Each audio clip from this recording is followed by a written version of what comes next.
ایک مشہور واقعہ ہے ہارون رشید جو خلافت بنو عباس کے زمانے میں خلیفہ آدھی دنیا پر حکومت. ان کے زمانے میں ایک مجذوب سے آدمی تھے, ان کو بہلول کہتے, بہلول مجذوب. تو وہ چونکہ وہ مجذوب سے آدمی تھے اس واسطے حضرت وہ ہارون رشید نے ان کو اجازت دے رکھی جب چاہو تمہارے پاس آ جایا کرو, دربار میں کوئی تمہیں رکاوٹ نہیں. تو آ بھی جاتے تھے. ہارون رشید ان کو چھیڑتے بھی تھے, مجذوب آدمی تھے تو کبھی مذاق کر لیا کبھی کچھ چھیڑ لیا. تو ایک دن بہلول آئے تو ہارون رشید نے کے ہاتھ میں ایک عصا تھا, لاٹھی تھی, وہ بہلول کو دی کہ بہلول یہ میں تمہیں ایک امانت سپرد کرتا ہوں. کہ حضرت کیسی امانت؟ کہ میں یہ امانت تمہیں دے رہا ہوں, کسی ایسے شخص کو دے دینا جو تمہیں اپنے سے زیادہ بیوقوف نظر آئے. دنیا میں اگر کوئی آدمی تمہیں اپنے سے زیادہ بیوقوف ملے تو اس کو میری طرف سے ہدیہ پیش کر دینا. یہ مذاق سے چھیڑ کی بات کی. بولو نے کہا ٹھیک ہے جادو, دیکھوں گا اگر کوئی ملے گا تو دے دوں گا اپنے سے بیوقوف. اللہ تعالیٰ کا کرنا ایسا ہوا کہ اس کے کچھ عرصے کے بعد, بات آ گئی ہو گئی تھی, کچھ عرصے کے بعد ہارون رشید بیمار پڑ گئے. اور بیماری بھی ایسی کہ جیسے آدمی کو زندگی سے تقریباً مایوسی ہونے لگی. تو بہلول جو ہیں وہ پہنچے عیادت کے لیے, ہارون رشید کی عیادت کے لیے, اور کہا کہ امیر المومنین کیا حال ہے؟ کہ بھائی کیا حال پوچھتے ہو, بس اب سفر درپیش ہے.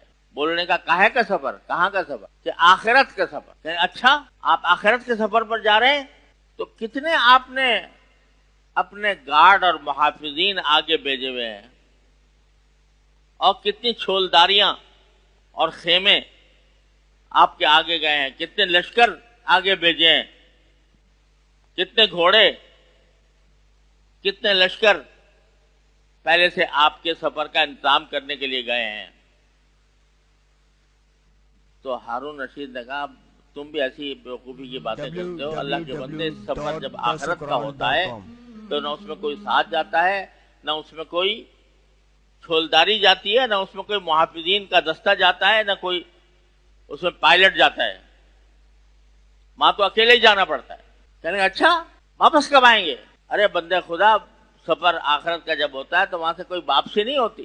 تو اچھا میرے مومنین, جب ہم نے دیکھا تھا آپ کو کہ جب آپ چھوٹا سا سفر کرتے تھے ایک شہر سے دوسرے شہر, تو کتنے بڑے انتظامات ہوا کرتے تھے آپ کے, کتنے لشکر آگے جاتے تھے, کتنے محافظ, کتنے پائلٹ, اور کتنے خیمے اور کتنی چھولداریاں.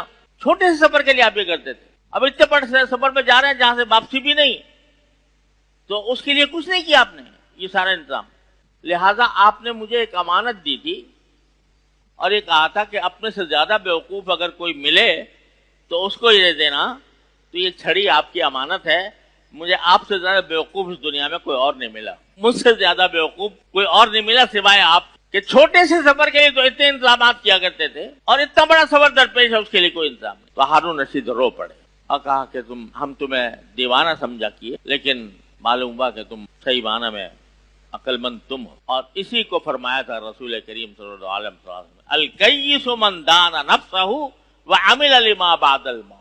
عقل مند وہ ہے کہ جو اپنے نفس پر قابو پائے اور مرنے کے بعد کی زندگی کے لیے تیاری کرے اس دنیا میں.